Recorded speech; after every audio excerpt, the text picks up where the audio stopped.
राधे राधे कृष्ण कन्हैया गोपाल प्यारो मुरली बजैया। जय श्री राधे, जय श्री राधे।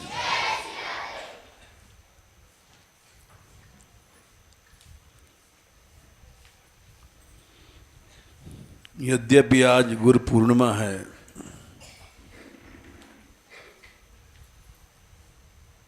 और प्रसंग तो गुरु भक्ति का है, लेकिन जो प्रसंग चल रहा है पहले से,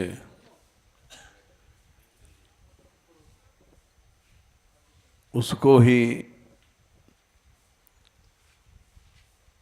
अभी लेंगे, क्योंकि वो भी महत्व का है। कई दिनों से प्रसंग चल रहा है, अनन्यता, संकीर्णता कैसे बनती है।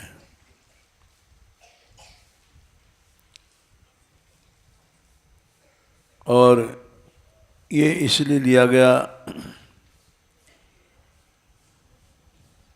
कि अनन्यता के नाम पर ही आजकल विवाद है, चारों ओर भेद बुद्धि है।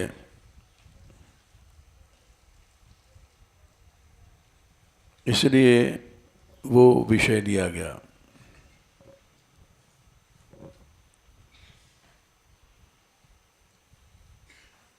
भगवान ने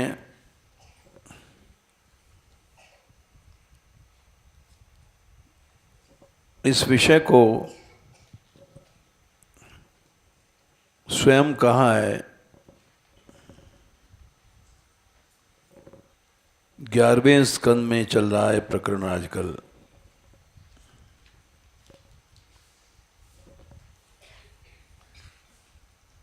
इक्कीसवें अध्याय में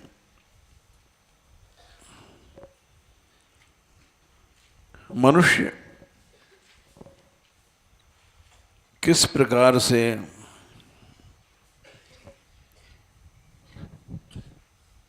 माया ग्रसित होता है।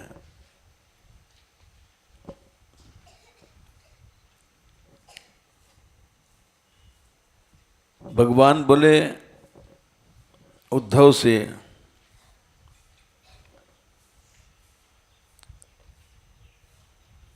11,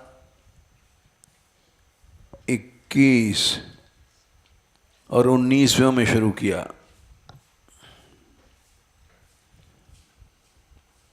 कि विषयों में मनुष्य आसक्ति क्यों करता है, या कहीं भी आसक्ति क्यों करता है।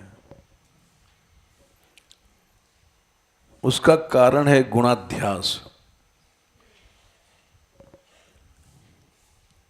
विशेष गुणाध्यासात् पुंसः संगस्ततो भवेत्।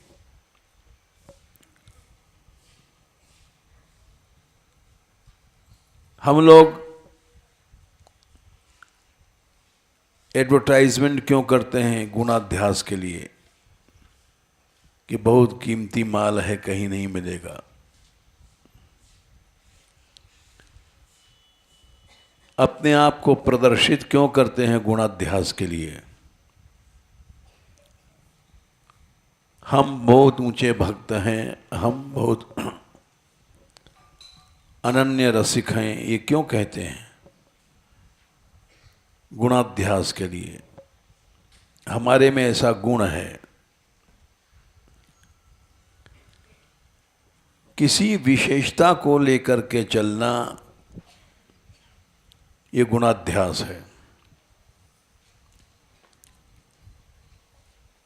गुण बुद्धि हर व्यक्ति अपने आप को संसार में सबसे ऊंचा सिद्ध करना चाहता है।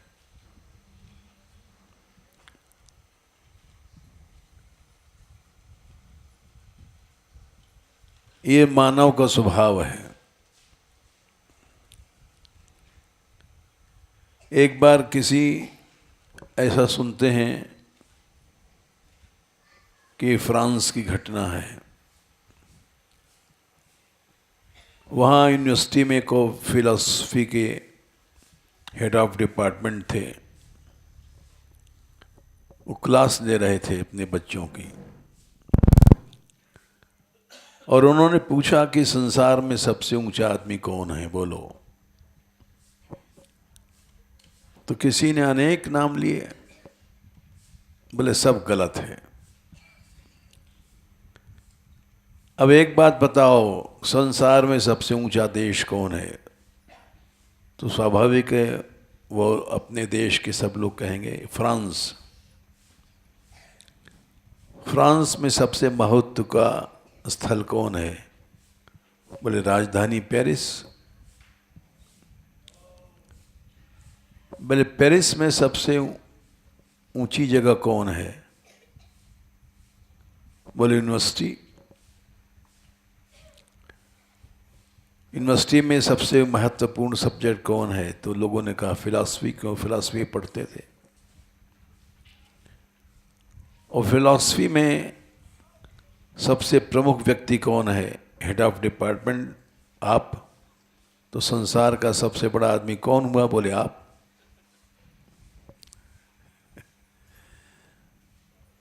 यही बात हम लोग यहाँ भी करते हैं। संसार में भक्ति कहाँ है? केवल भारतवर्ष में है। सगुण साकार रूप किसने जाना? भारत ने। भारत में भी सबसे कृपामय अवतार भगवान कृष्ण का है। बोले हाँ ठीक है। कृष्ण उपासना में भी सबसे महत्व का संप्रदाय कौन है? अब शुरू हो गया। बोले हमारा संप्रदाय। वो कह रहा हमारा संप्रदाय, हमारा संप्रदाय। गौड़िया बोले हमारा संप्रदाय, वल्लभ कुलिया बोले हमारा संप्रदाय, निम्बार्की बोले हमारा संप्रदाय, क्योंकि सबसे प्राचीन है हम। ऐसे सब बोलते रहे और अपने अपने तर्क बताते रहे,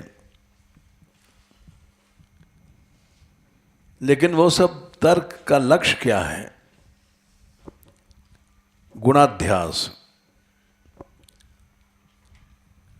हमारा ही सबसे ऊंचा माल अच्छा है, जैसे व्यापारी कहता है ये माल तुमको दुनिया में कहीं नहीं मिलेगा, हमारी दुकान पर मिलेगा।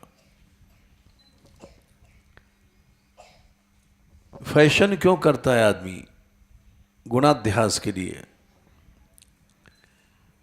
ऐसे ऐसे कपड़े निकालता है कि वो हर व्यक्ति आकर्षित हो जाए।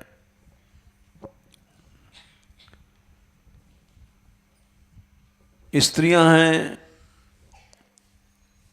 वो ऐसे से फैशन निकालती हैं कि देखते मान मनुष्य आकर्षित हो जाए। वही शरीर है जो सबका है, लेकिन अलग ढंग से कपड़ा पहनना ये केवल गुणाध्यास के लिए है।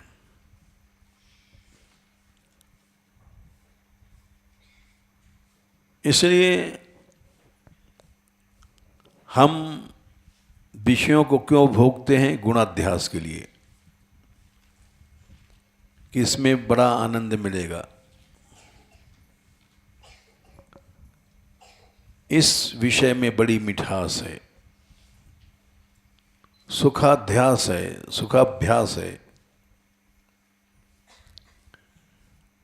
इस बात को चौथे स्कंद में भी कहा है भगवान ने, सनकादिक ने, कि इससे ज़्यादा विनाश और कुछ नहीं हो सकता है। नातः परतरो लोके 4:22 चौथे स्कंद के 22वें अध्याय में हैं 32। नातः परतरो लोके पुंसा स्वार्थ व्यतिक्रमा। इससे ज्यादा स्वार्थ का नाश संसार में नहीं हो सकता। यदध्यन्यस्य प्रियस्त्वम आत्मनः स्वव्यतिक्रमात्। कि अध्यास करके, देहाध्यास, इंद्रियाध्यास, ये सब अध्यास करके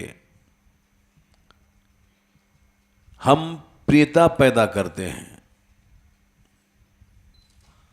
अपनी विषयों में। मनुष्य भोग भोगता है। क्यों भोगता है? गुणाध्यास के लिए, कि इसमें अधिक आनंद है, सुख है। ये अध्यास करके प्रियता पैदा करता है उसमें।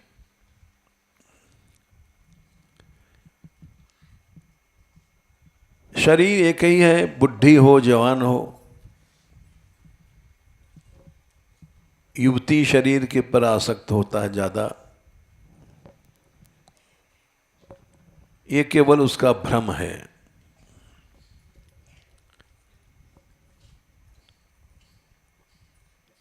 बाजार में मिठाइयाँ मिलती हैं, लेकिन अच्छे से अच्छा पैकेज लोग रहते हैं, क्योंकि उस पैकिंग को देख करके लोग खिंच जाएंगे। भीतर चाहे कुछ भी है, मिठाई सड़ गई है, पैकिंग बढ़िया है तो खरीद लेते हैं हम लोग, क्योंकि उस पैकिंग को देख के समझते हैं कि ये बड़ी गुणमयी चीज है। एडवर्टाइजमेंट के सैकड़ों तरीके हैं। वो किस लिए हैं? गुणाध्यास, लोगों का आकर्षण।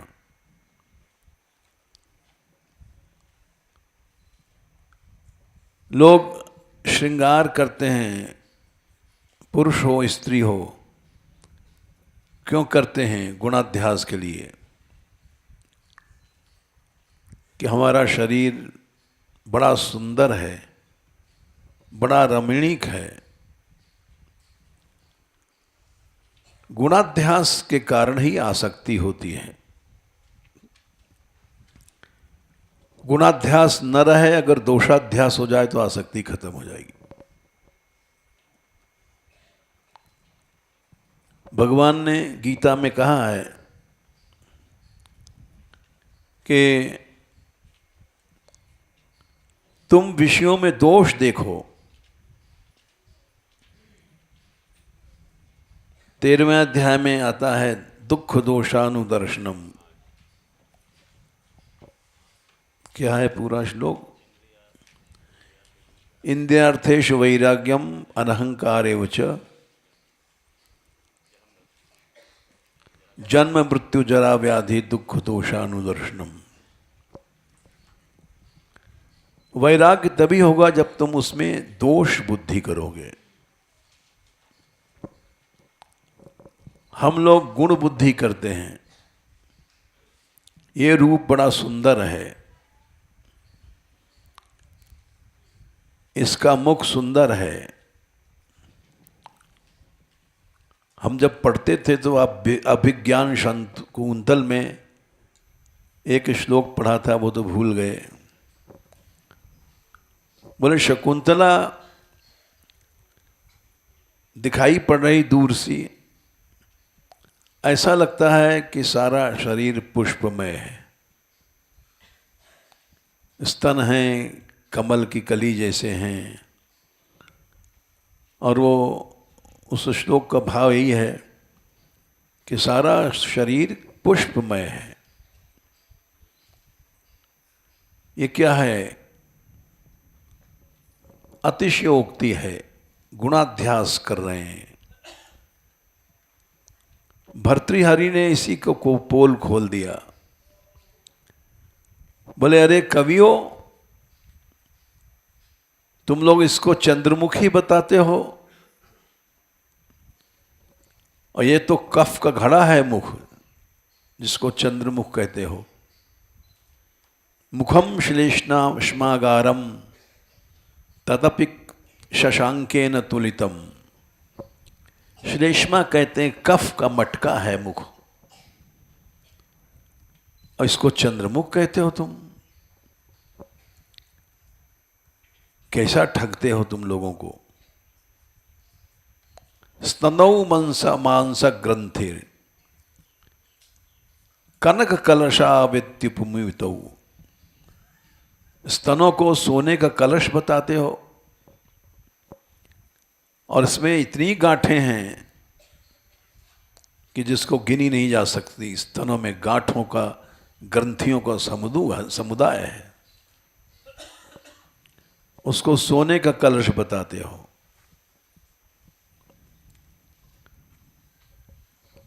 नारी के जांघ को कथड़ी खंभ बताते हो, चिकनी केला का खंभा जैसा होता है।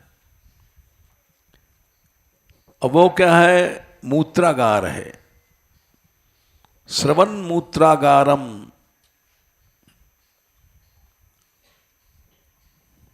और उसको कदली स्तंभ बताते हो। अहो निंद्यम रूपम कविजन विशेषैर गुरु गुरुकृतम। ये कवियों ने उसको बढ़ा बढ़ा करके जो दोष था उसको गुणागार कर दिया। और इसी तरह से हम लोगों की आदत है, ये सारा श्रृंगार हम लोग क्यों करते हैं? ये दिखाने के लिए कि हमारा शरीर गंदा नहीं है। अनेक आभूषणों से सजाते हैं, रंग बिरंगी साड़ियां, रंग बिरंगे कपड़े पहनते हैं। ये सब क्यों है? गुणाध्यास के लिए। हर व्यक्ति हम पर खिंचे, और अध्यात्म इसके विपरीत है। वैराग्य चाहते हो तो इंद्रियार्थेषु वैराग्यम, राग हटाओ और शरीर में दोष देखो। जन्म मृत्यु जरा व्याधि दुख दोषानुदर्शनम। आंख से देखते हुए अंधे क्यों बनते हो? लोग मर जाते हैं, जन्म लेते हैं, बुढ़े हो जाते हैं, व्याधि बीमार हो जाते हैं। जाने कितने दोष हर समय ये शरीर दिखाता है। दत्तात्रेय जी ने तो शरीर को भी गुरु मान लिया कि शरीर से बड़ा गुरु कौन है। ये हर समय हमको शिक्षा देता है कि हम गंदे हैं, हम नश्वर हैं, हम थोड़ी देर में चले जाएंगे।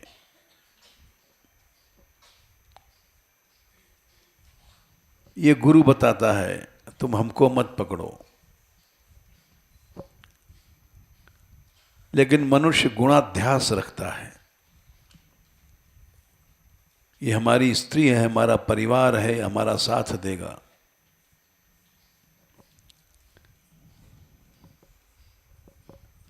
मलुकदास जी एक संत हुए हैं, उनका एक पद बड़ा विचित्र है।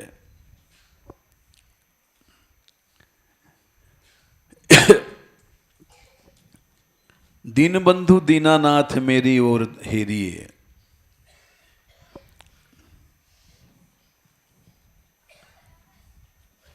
आप दीन बंधु हैं, दीनानाथ हैं, आप मेरी ओर देखिए।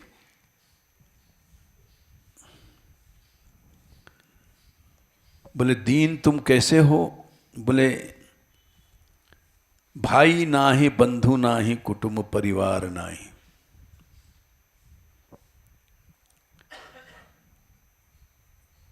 कोई किसी का नहीं है संसार में, सब झूठा है। पहले मनुष्य परिवार में आसक्ति हटावे, भाई बंधु में, स्त्री पुत्र में, तब दीन बनेगा। ऐसा कोई मित्र नहीं जाके ढिंग जाइए। हम मित्र बनाते हैं संसार में, वो सब झूठ है। सोने की सलैया नाही, रुपये का रुपया नाही। पैसा इकट्ठा करते हैं क्यों कि दीनता नष्ट हो जाए। दीन तो है जो इन चीजों से हीन है। सोने की सलैया नाही, रुपये का रुपया नाही। कौड़ी पैसा गांठ नहीं, जासों कछु लीजिए। जीविका रखता है,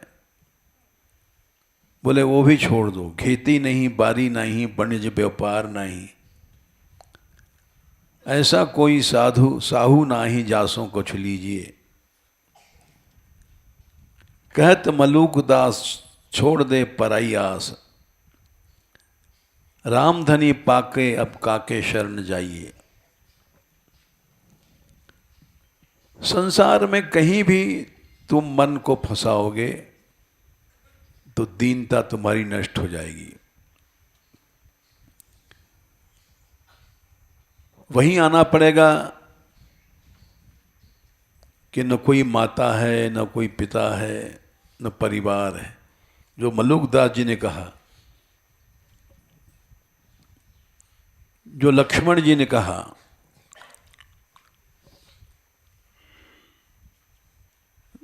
नरवर धीर धर्म धुरधारी, निगम नीति के ते अधिकारी।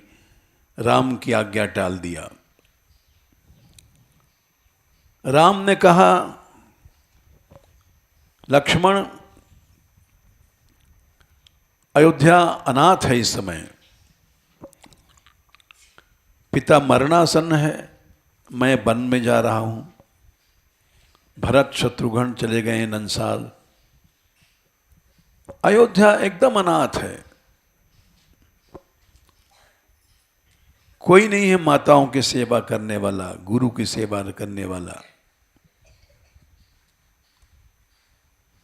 पिता की सेवा करने वाला कोई नहीं इस समय।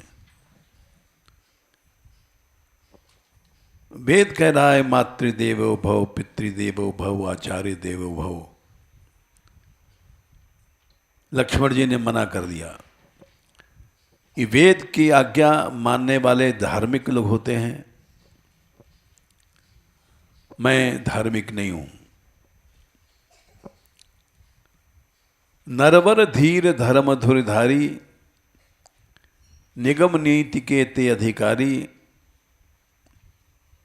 तुम क्या पुरुष नहीं हो? बोले नहीं, मैं एक शिशु हूं।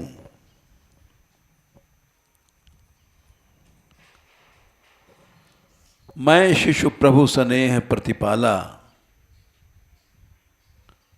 एक शिशु क्या जान सकता है धर्म क्या है?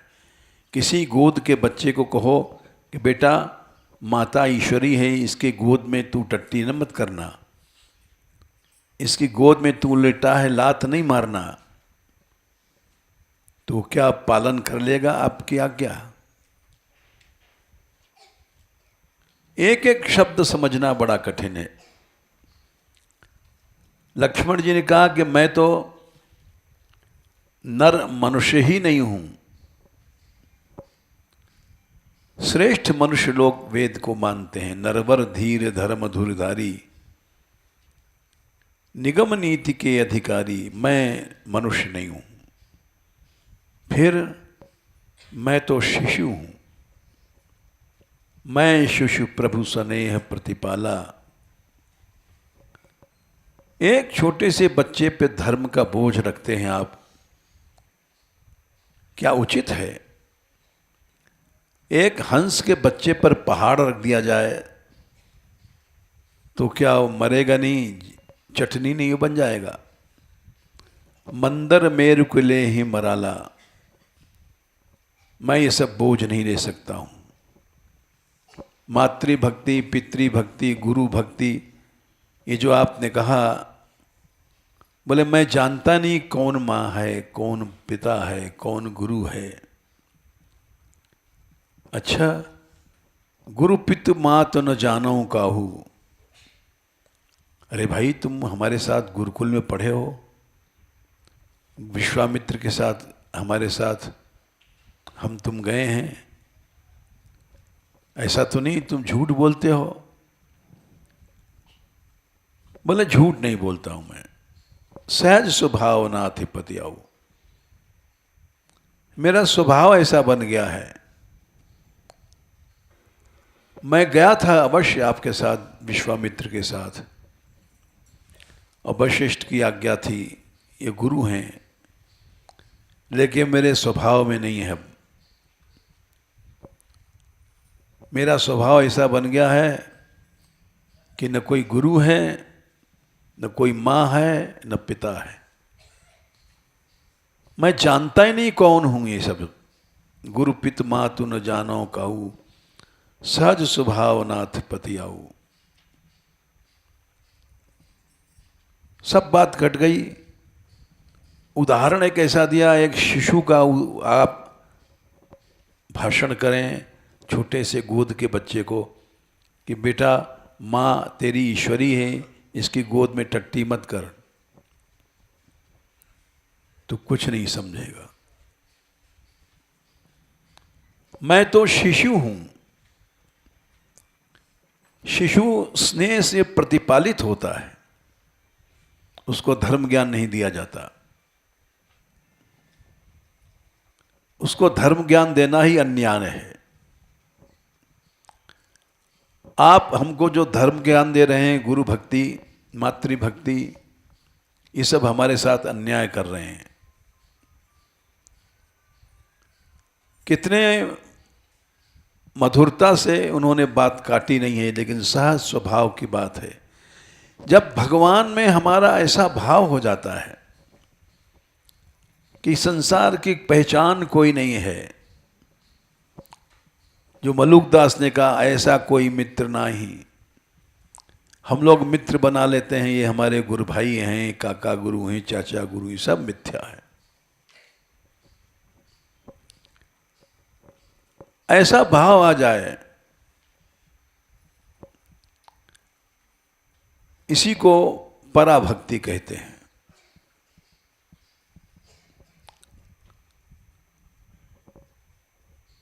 गुरु पित मात बंधु पत देवा, सब मुहि कह जाने दृढ़ सेवा। राम ने कहा है लक्ष्मण से, उपदेश जब भक्ति के दिया है अरण्य कांड में आखिर में, कि ये सब झगड़ा है, तुम गुरु भी मुझे ही मान लो, पिता भी मुझे मान लो, माँ भी मुझे मान लो, भाई भी मुझे ही मान लो, देवता भी मुझे मानो। गुरु पित मात बंधु पति देवा, सब मोहि कह जाना ही दृढ़ सेवा। सब संबंध तुम मुझ में कर लो, तब तुम्हारी दृढ़ सेवा चलेगी, और नहीं तो टूट जाएगी।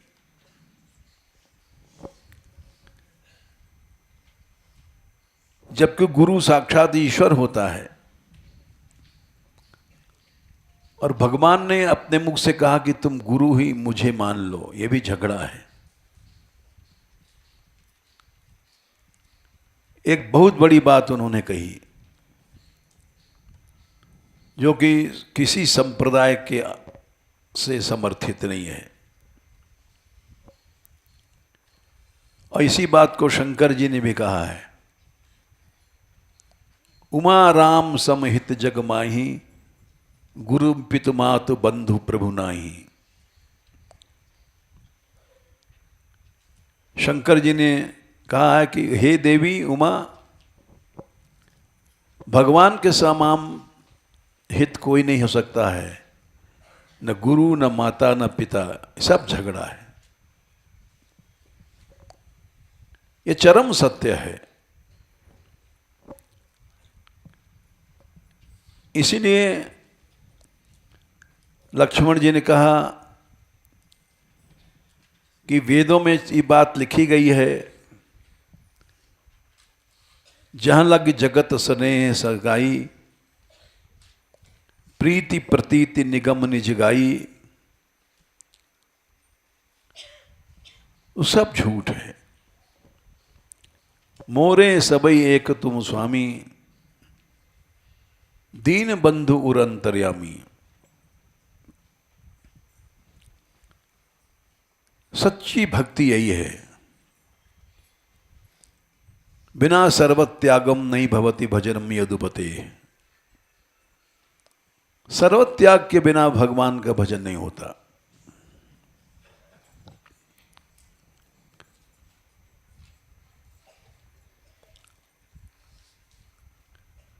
एक दो और उदाहरण ले लो। भगवान ने स्वयं गीता में कहा, तमेव शरणम गच्छ सर्वभावेन भारत। सर्वभाव से तू जा शरण में। सर्वभाव क्या है? स्वामी सखा पितु मातु गुरु, जिनके सब तुम तात। ये सर्वभाव है। कोई स्वामी दूसरा नहीं हो सकता भगवान के अलावा। कोई सखा हम दूसरा बनाते हैं, गलत है। पिता किसी को बनाते हैं, गलत है। किसी को मां बनाते हैं, गलत है। गुरु बनाते हैं, गलत है। स्वयं वाल्मीकि भगवान कह रहे हैं, अब भगवान सुन रहे हैं। यानी भगवान से समर्थित बात है ये। स्वामी सखा पितु मातु गुरु, जिनके सब तुम तात। उसके हृदय में तुम रहोगे। हम लोग इन फार्मूलाओं को छोड़ करके किसी के पास जाओ, चाहे गुरु जी के पास जाओ, तो कहेगा नहीं, गुरु बिन भवनीत तरह न कोई, जो बिरंची शंकर सम होई। गुरु के बिना तो उद्धार नहीं है। वो इस बात का समर्थन नहीं करेगा, क्योंकि वो गुरु बनने का भूख है उसके अंदर। और सच बात यह है कि संसार में जितने गुरु हैं, सब मिलकर के भगवान की कृपा के बराबर 10वां 1000वां हिस्सा भी नहीं कृपा कर सकते। संसार के जितने गुरु थे, हैं या होंगे, न यत् प्रसादायुत भागलेशम मन्ये च देवा गुरुवो जना स्वयं। 8वें स्कंद में 24वें अध्याय में भगवान सामने हैं और ये बात कही जा रही है। 49-49 सर्वेच देवा, जितने गुरु थे हैं होंगे, जितने देवता थे हैं होंगे, सब मिलकर के आपकी कृपा का 10,000वां हिस्सा भी नहीं पा सकते हैं। नयत प्रसादायुत भागलेशम मन्ये च देवा गुरुवो जना स्वयं।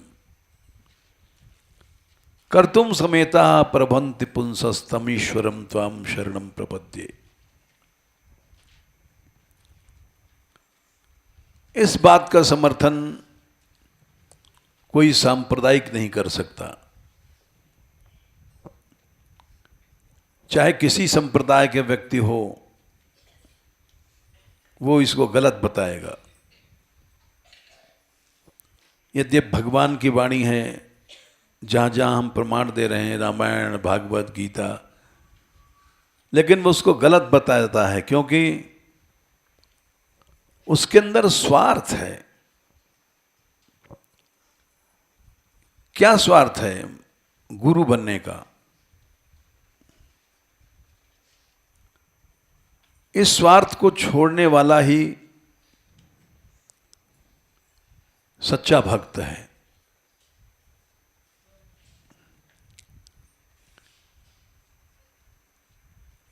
ये जो शब्द हैं भागवत जी के, रामायण के, गीता के, सर्वभावेन भारत, ये सब समझ ही नहीं सकते हम जैसे लोग, क्योंकि संकीर्णताओं में बंधे हुए हैं। वही विषय चल रहा है कई दिनों से। अनन्यता संकीर्णता बन जाती है जब विष बन जाती है। अनन्यता संकीर्णता कैसे बनती है? विष ही है। हिंदू समाज में कहीं एकता नहीं, वैष्णव समाज में एकता नहीं, साधु समाज में एकता नहीं। ये क्या है? ये विष है। ये विष क्यों हुआ? क्योंकि अनन्यता संकीर्णता बन गई। उससे समाज को हानि हुई, एकता नष्ट हो गई, प्रेम नष्ट हो गया, अधर्म फैल गया समाज में, समाज का नाश हुआ।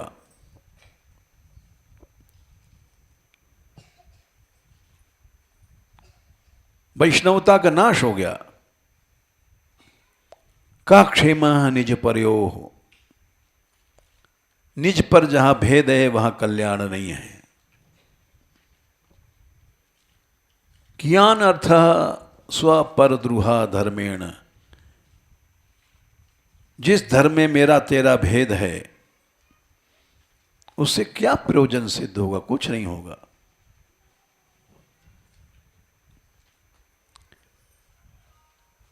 विषम मतिर यत्र निर्णाम, जहां विषमता की बुद्धि नहीं है मेरी तेरी, मम त्वम अहम ममेति च यदन्यत्री, विषम धिया रचितः। संकर्षण भगवान ने शिक्षा दिया था चित्रकेतु को। विषम बुद्धि से जो चीज रची जाती है वो अधर्म है, साफ कह दिया। हम लोग अधर्म का प्रचार प्रसार कर रहे हैं, अनन्यता की आड़ में संकीर्णता लेकर के चलते हैं। संकीर्णता कब बनती है? आगे चलो, जब कहीं मनुष्य आसक्त हो जाता है। भगवान ने उद्धव से कहा, विशेष गुणाध्यासात् पुंसः संगस्ततो भवेत्। गुणाध्यास हुआ, गुणाध्यास से आसक्ति हुई।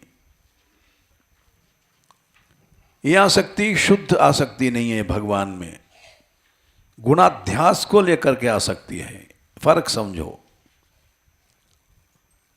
एक तो गुणाध्यास है सब कुछ प्रभु है। उत्तम श्रेणी का भक्त कौन है? सर्वभूतेषु यह पश्येत भगवत भावमात्मनः। एक तुच्छ गुणाध्यास को लेकर के जो आसक्ति की जाती है वो उसका परिणाम बुरा होता है।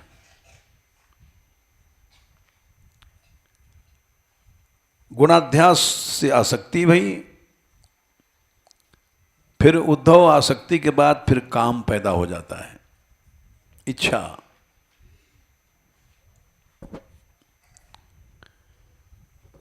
इच्छा जहां पैदा भई वहां कली पैदा हो जाता है। कली माने भेद, फूट, कलह, युद्ध।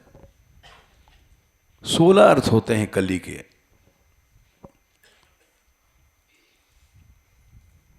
भेद बुद्धि पैदा हो गई। यही होता है संप्रदायों में। भेद क्यों है? एक वैष्णव दूसरों से भेद अलग समझता है। क्यों करता है? क्योंकि आसक्ति का ढंग जड़ बुरी थी। गुणाध्यास को लेकर के आसक्ति की गई। गुणाध्यास माने इधर गुण है तो दूसरी तरफ दोष है। विशेषण कहते हैं उसको, किसको कहते हैं संस्कृत में? जो अलग करता है उसको विशेषण, व्यावर्तक को विशेषण माना गया है। जैसे लाल कमल, लाल कमल कह दिया तो फिर नीला कमल हट गया, पीला कमल हट गया, गुलाबी कमल हट गया। संस्कृत जो पढ़े हैं समझ सकते हैं, व्यावर्तक को विशेषण माना गया। गोरा रंग, इसके माने सांवला अलग हो गया। विशेषण आया और व्यावर्त उसने अलग कर दिया सबसे। तो अलग किया तो इसके माने विशेष है, गुण है, तो कहीं दोष भी होगा।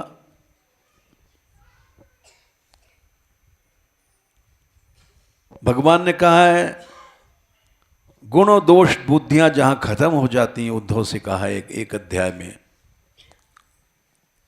वह जीव का स्वरूप।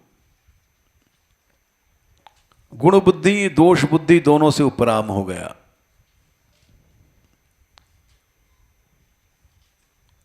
तो इसलिए हम लोग जो आसक्ति करते हैं विशेषण को लेकर के करते हैं। गुण बुद्धि यानी हमारे यहाँ हमारे संप्रदाय में रस है और संप्रदाय में नहीं है। दोष बुद्धि छिपी हुई है गुण के साथ। भगवान ने गीता में कहा कि कामेश क्रोधेश रजोगुण समुद्भव। काम ही द्वेष है, क्रोध है। एक सिक्के के दो पहलू, हेड एंड टेल। तो इसलिए गुणाध्यास के लोग जो आसक्ति की होती है, मनुष्य को अपनी स्त्री प्यारी लगती है। क्यों? कि उससे लिपटती चिपटती सेवा करती, और जो दूसरी नहीं लिपटती चिपटती नहीं सेवा करती वो कभी भी अच्छी नहीं लगेगी। गुणाध्यास के कारण आसक्ति जो होती है वो गलत है। ये हमारा बेटा है, ये हमारी सेवा करेगा, हमको मानेगा, ये गुणाध्यास से जो आसक्ति है गलत है। इसको माया कहते हैं। इस आसक्ति का आधार गुणाध्यास है। भगवान बोले विषयों में गुणाध्यास होने से आसक्ति होती है और उस आसक्ति से काम पैदा होता है और उस काम से कली माने भेद, फूट पैदा होता है। और फिर कली माने फूट से, क्रोध से क्रोध पैदा हुआ, क्रोध से तम पैदा हुआ। तम माने अंधकार, अंधकार ने आदमी की चेतना को खा लिया। अंधकार माने ये डेंस बाहर की लाइट नहीं, भीतर के अंधेरा क्या करता है, हमारी चेतना को खा जाता है। इसको भीतरी अंधकार कहते हैं। तम कहते हैं उसको, मोह कहते हैं। हम जब पहले पढ़ते थे कि समुद्र बढ़ेगा, संसार डूब जाएगा पानी में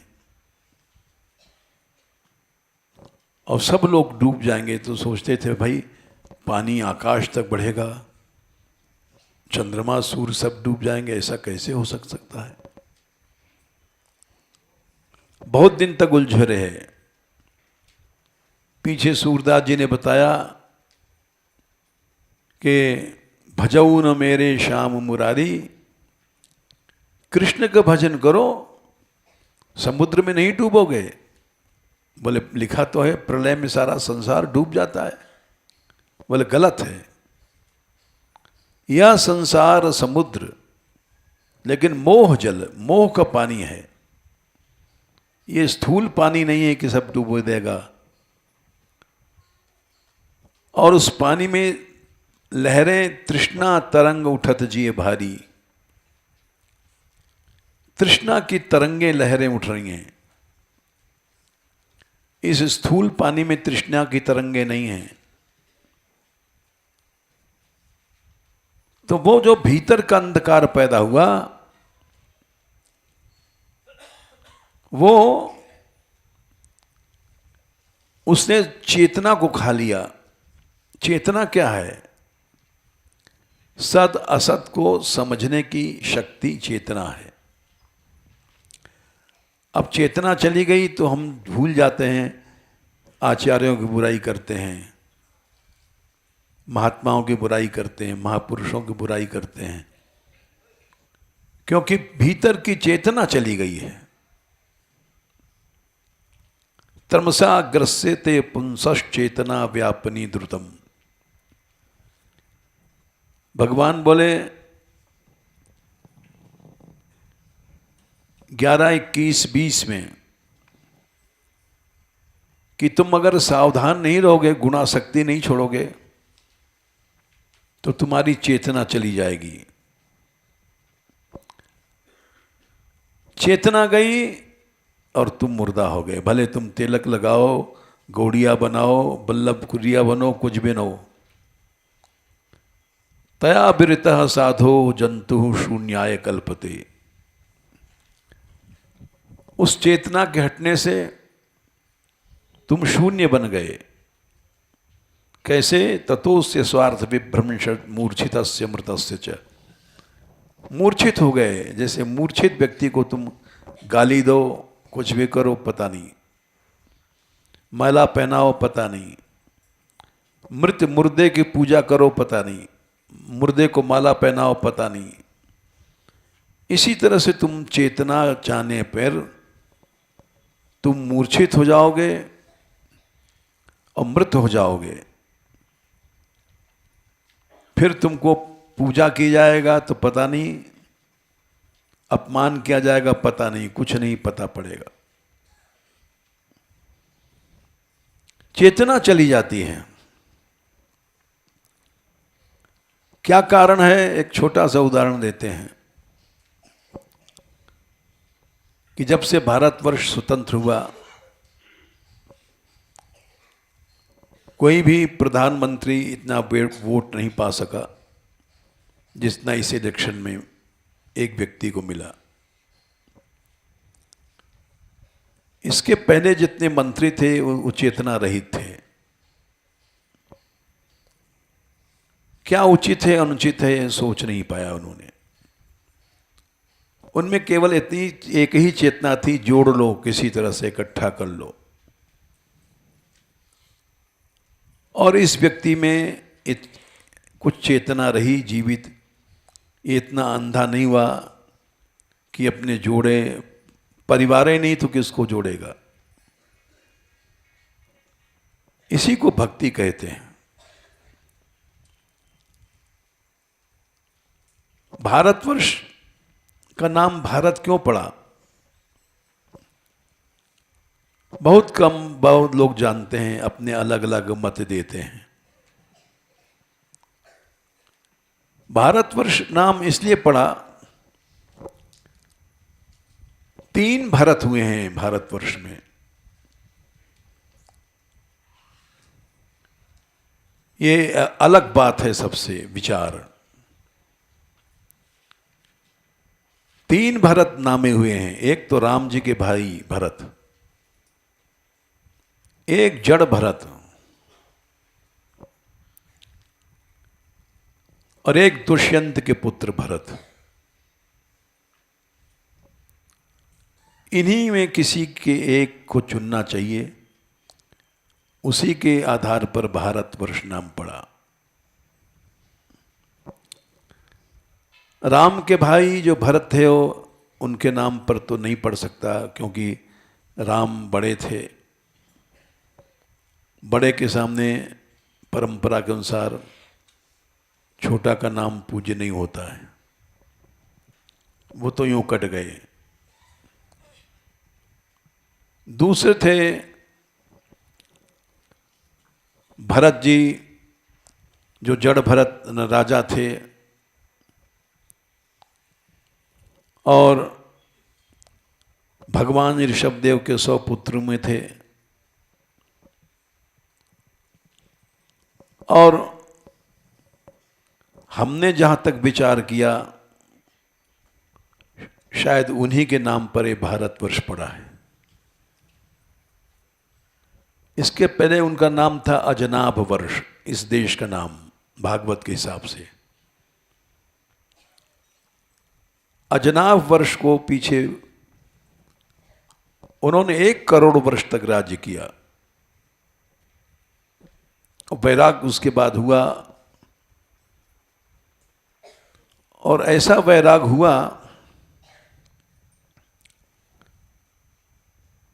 कि वो इतिहास बन गया। यो द्युस्तजो, जिस वैराग की दूसरे लोग नकल नहीं कर सकते, उनका वैराग ऐसा था।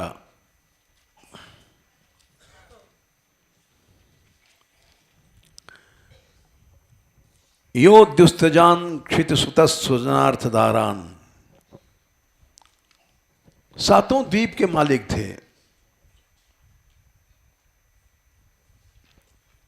इतना बड़ा राजा आजकल तो हो ही नहीं सकता।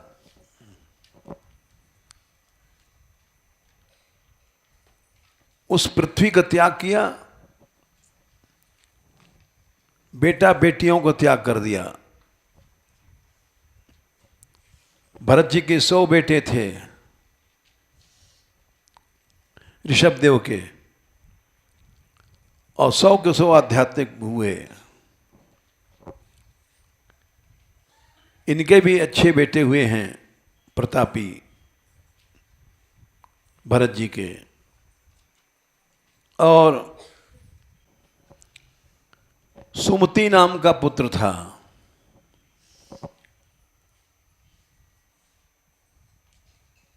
उसको ही लोग अजित नाम से लोग मानते हैं। इन्हीं के वंश में गए हुए हैं जिन्होंने गया की स्थापना किया। अच्छे अच्छे बेटों को, स्त्रियों को त्याग किया।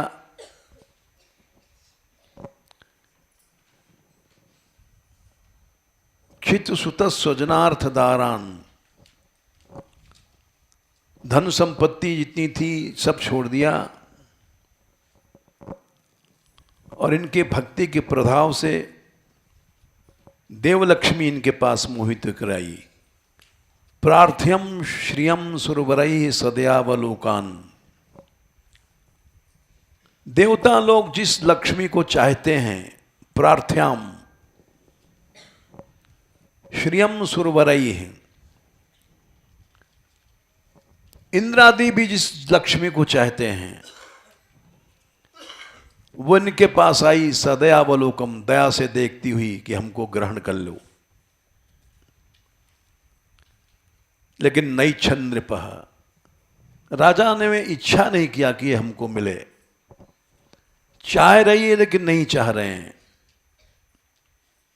बोले ये तो बड़ा अपमान हुआ देवलक्ष्मी का। बोले नहीं, तदुचितम, ये ठीक किया उन्होंने, क्योंकि वे भगवान के भक्त थे। महताम मधुद्विट सेवानुरुक्त मनसाम अभवोपि फल्गु, भगवान में जिनका अनुराग है वो फल्गु माने मोक्ष को भी, अभव माने मोक्ष को भी तुच्छ मानते हैं, नहीं मानते हैं, स्वीकार करते हैं। 14 को ठीक है, मिट गया है, 44 होगा। 5, 14, 44। भारतवर्ष ऐसे त्यागियों का है।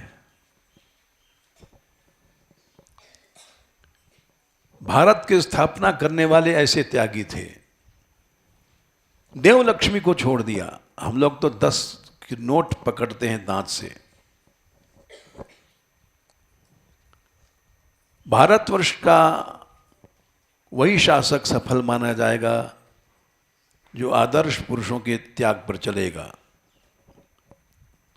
कुछ कुछ चले थे गांधी जी, उन्होंने अपनी स्त्री के आभूषण आत्मकथा में अफ्रीका में भेंट किए, वो सब दान कर दिए थे राष्ट्र को, और अपनी स्त्री से टट्टी उठवाते थे कस्तूरबा से। तो पिता बोले गए। उसके बाद जितने नेता भये हैं ये त्यागी नहीं भये। अगर एक अंश भी आ जाए तो वो भारत का नायक बन जाएगा, लेकिन किसी में त्याग नहीं है, कुछ नहीं है कहीं, त्याग का बच्चा भी नहीं है।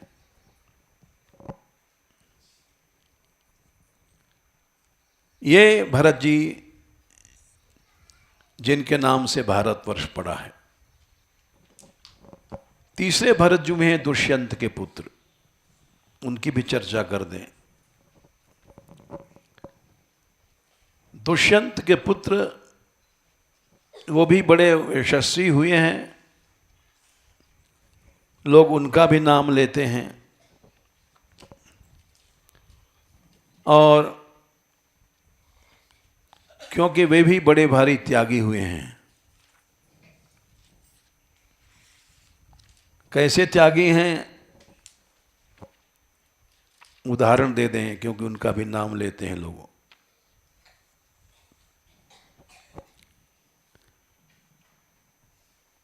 उनका विवाह हुआ था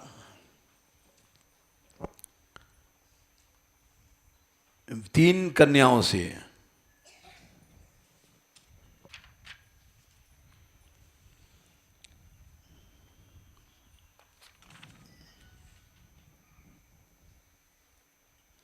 विदर्भ राज की तीन लड़कियां इनसे ब्याही थीं।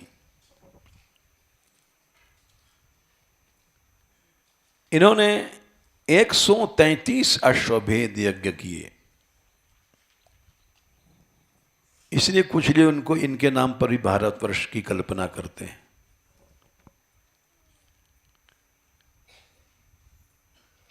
अठहत्तर अश्वमेध तो इन्होंने यमुना जी किनारे किए, यमुनोत्री तक, और 55 अश्वमेध उन्होंने गंगा किनारे किए, गंगोत्री तक।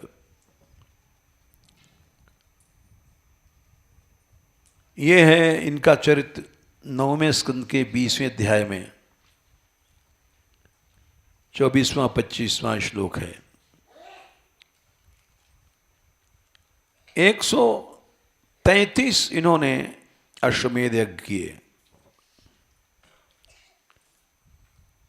और संसार के सब राजाओं को आश्चर्य में डाल दिया, और माया पर विजय प्राप्त कर लिया। 27वां 9, 20, 27 दौष्यंती अत्यगाद मायाम देवानाम गुरु मायाऊ। और अंत में भगवान की प्राप्ति किया।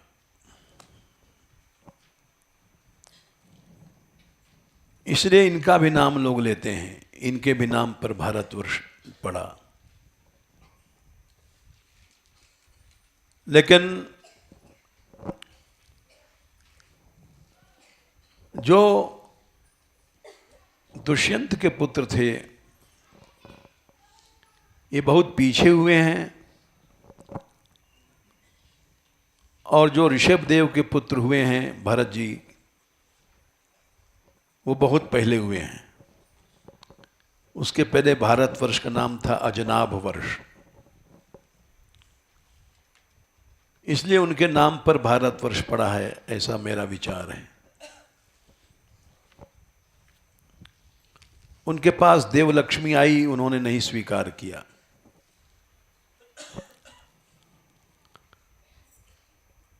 आज भी जिस व्यक्ति में हिम्मत है वो इस त्याग को करे और देखे उसके पास क्या होता है चमत्कार।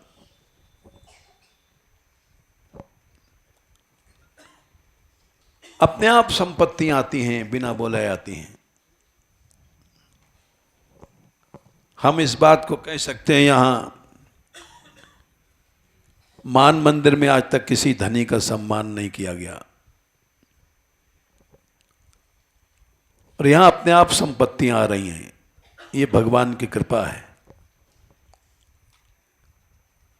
गौशाला के लिए हम लोगों ने किसी का आश्रय नहीं पकड़ा कि किसी के पास जाएं और नेता के पास उसके चरणों को चूमें या पैसा मांगें। आज गौशाला आकाश तक पहुंचती जा रही है। हम देखते हैं, आश्चर्य करते हैं, जब लौटते हैं तो सैकड़ों ट्रॉलियां खड़ी हैं हरे न्यार की। सारे ब्रज से ट्रॉलियां आ रही हैं।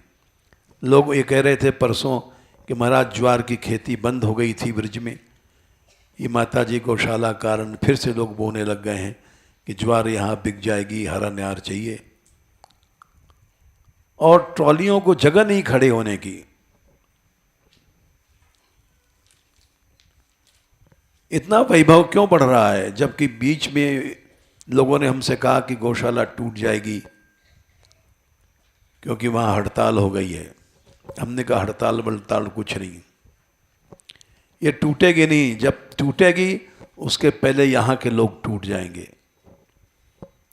ये चंदा मांगने ले जाएंगे, डोनेशन मांगने लग जाएंगे, भिखमंगे बन जाएंगे, तब टूटेगी।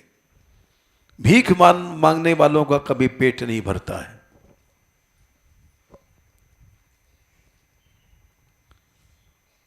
घर घर डोलत दीन है, दर दर डोलत आश। दे लोभ चश्मा चखन लगहूं बड़ो जनाए। जब लोभ का चश्मा पकड़ लेता है आदमी, आंख में पहन लेता है, तो छोटा छोटा सा आदमी पैसा वाला उसको लगता है कुबेर है, जाने क्या दे देगा। ये क्या दे सकते हैं भिखमंगे किसी को।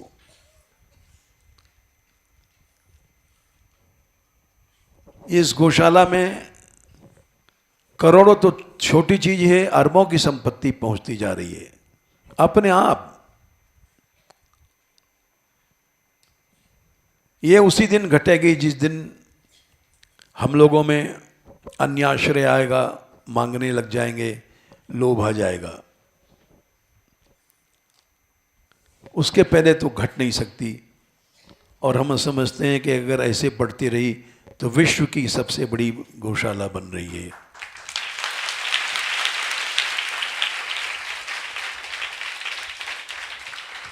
इसको कोई गवर्नमेंट नहीं तोड़ सकती। ये तो टूटती है जब तक ऐसे गुरुकुल बढ़ता जा रहा है। हम लोग मना कर देते हैं कि भाई हम बच्चों को पढ़ा नहीं सकते हैं। इनके माँ बाप आते हैं, पढ़े चाहे ना पढ़े हमारा बच्चा ही रहेगा। 200-250 बच्चे हैं, कन्याएं बढ़ रही हैं, 100 से ज़्यादा हो गई हैं, 125 से ज़्यादा। कोई हमारा शिष्य नहीं, शिष्या नहीं, ये झगड़े से अलग हैं। जो कुछ है भगवान है,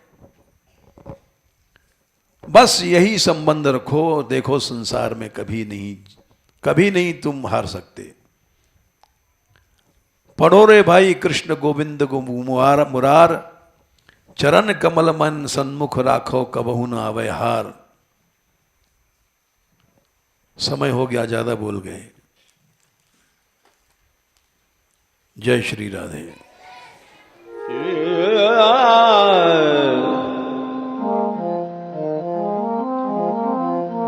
Yeah.